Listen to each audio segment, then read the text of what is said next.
공동체 성경 읽기 321차 쉬운 성경입니다. 로마서 4장.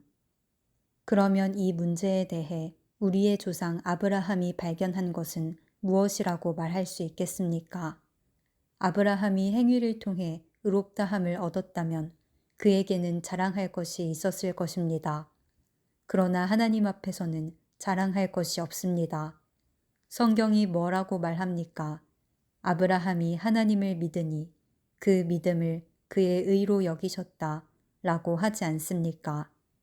일을 해서 품삯을 받는 사람은 그가 받는 품삯을 당연히 받을 것을 받는 것으로 생각하지 선물을 받는 것으로 생각하지 않습니다. 그러나 일을 하지 않는데도 품삯을 받는 사람이 있다면 그가 경건하지 않은 사람을 의롭다고 여기시는 하나님을 믿기 때문에 하나님께서 그의 믿음을 보시고 의롭다고 여기시는 것이 됩니다. 다윗은 행한 것과는 관계없이 하나님께서 의롭다고 인정하시는 사람이 받은 복에 대해 다음과 같이 말했습니다. 자기 죄를 용서받고 자기 허물이 가려진 사람은 복이 있다. 주님께서 죄 없다고 인정해 주는 사람은 복이 있다. 그렇다면 이 복이 할례를 받은 사람들에게만 내리는 것입니까? 아니면 할례를 받지 않은 사람들에게도 내리는 것입니까? 우리는 앞에서 아브라함의 믿음이 의로 여김을 받았다고 말했습니다.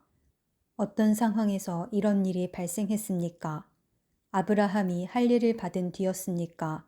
아니면 할례를 받기 전이었습니까? 아브라함이 의롭다함을 받은 것은 할례를 받은 후가 아니라 할례를 받기 전이었습니다. 아브라함은 할례를 받기 전에 믿음으로 의롭다함을 받았으며 그 표로서 할례를 받은 것입니다. 그러므로 아브라함은 할례를 받지 않고도 하나님을 믿는 모든 사람들이 의롭다 여김을 받을 수 있도록 모든 믿는 사람의 조상이 되었습니다. 또한 아브라함은 할례 받은 자의 조상이기도 합니다. 이 말은 그가 할례 받은 사람들 뿐만 아니라 우리 조상 아브라함이 할례를 받기 전에 가졌던 믿음의 발자취를 따라가는 사람들의 조상도 된다는 의미입니다. 하나님께서 아브라함과 그의 후손에게 그들이 세상을 물려받을 상속자가 되리라고 하신 약속은 율법을 통해 온 것이 아니라 믿음으로 인한 의를 통해 주신 약속입니다. 만일 율법을 지키는 사람이 상속자가 된다면 믿음은 쓸모가 없어지고 약속도 무용지물이 되고 말 것입니다. 율법은 하나님의 진노를 야기하지만 율법이 없다면 율법을 범하는 일도 없을 것입니다. 그러므로 하나님의 약속은 믿음을 통해 주어집니다. 이렇게 하신 것은 하나님께서 아브라함의 모든 자손에게 약속을 은혜로 주시기 위해서입니다. 모세의 율법 아래 사는 사람뿐만 아니라 우리 모두의 조상 아브라함처럼 믿음으로 사는 사람들 전부가 아브라함의 자손이 됩니다. 성경에 내가 너를 많은 민족의 조상으로 삼았다고 기록되어 있는 것처럼 아브라함은 그가 믿은 하나님, 곧 죽은 사람도 살리시며 없는 것도 있게 하시는 하나님을 믿었습니다. 아브라함은 소망이 전혀 없었지만 하나님께서 너의 자손이 이와 같이 많아질 것이다 라고 말씀하신 대로 자기가 많은 민족의 조상이 될 것을 믿고 소망하였습니다. 아브라함은 100살이나 되어 거의 죽은 사람이나 다름없게 되었고 사라도 나이가 많아 아기를 낳을 수 없다는 것을 알았지만 하나님을 믿는 믿음이 약해지지 않았습니다. 그는 하나님의 약속에 대해 불신하거나 의심하지 않고 오히려 그 약속을 굳게 믿어 하나님께 영광을 돌렸습니다. 아브라함은 하나님께서 친히 약속하신 것을 이루실 능력이 있다는 것을 확신했습니다. 이것이 바로 하나님께서 그 믿음을 그의 의로 여기셨다 라고 말씀하신 이유입니다. 그의 의로 여기셨다는 말은 아브라함만을 위해 기록된 것이 아닙니다. 그 말은 우리 주 예수님을 죽은 자 가운데서 다시 살리신 분을 믿음으로 의롭다함을 얻게 될 우리를 위해서도 기록되었습니다. 예수님은 우리의 죄 때문에 죽임을 당하셨고 우리를 의롭게 하시려고 다시 살아나셨습니다. 로마서 5장. 우리가 믿음으로 의롭다함을 받았으므로 우리는 우리 주 예수 그리스도로 말미암아 하나님과 함께하는 평강을 누리고 있습니다. 예수 그리스도에 의해서 또 믿음으로 우리는 지금 우리가 서 있는 이 은혜의 자리에 들어와 있습니다. 그리고 하나님의 영광을 소망하며 즐거워합니다. 이뿐만 아니라 우리는 환난을 당하더라도 즐거워합니다. 그것은 환난이 인내를 낳고 또 인내는 연단된 인품을 낳고 연단된 인품은 소망을 낳는 것을 알기 때문입니다. 이 소망은 절대로 우리의 기대를 저버리지 않습니다. 그것은 하나님께서 우리에게 주신 성령을 통해 우리 마음에 하나님의 사랑을 부어주셨기 때문입니다.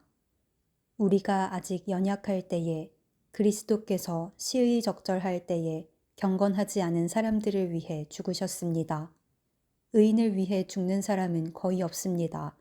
간혹 선한 사람을 위해 죽겠다고 나서는 사람이 있을는지는 모르겠습니다. 그런데 그리스도께서는 우리가 아직 죄인이었을 때에 우리를 위해 죽으셨습니다. 이것으로써 하나님께서는 우리를 향한 그분의 사랑을 나타내셨습니다. 그러므로 우리는 그리스도의 피로 말미암아 의롭다함을 얻었으므로 우리가 그리스도를 통해 하나님의 진노로부터 구원을 받을 것은 더욱 확실합니다. 우리가 하나님과 원수가 되었을 때도 그리스도의 죽음을 통해 하나님과 화해하게 되었다면 이렇게 하나님과 화목을 누리고 있는 사람들이 그분의 생명으로 말미암아 구원을 받게 될 것은 더욱 확실합니다. 이뿐만 아니라 우리는 이제 우리 주 예수 그리스도를 통해 하나님 안에서 즐거워합니다.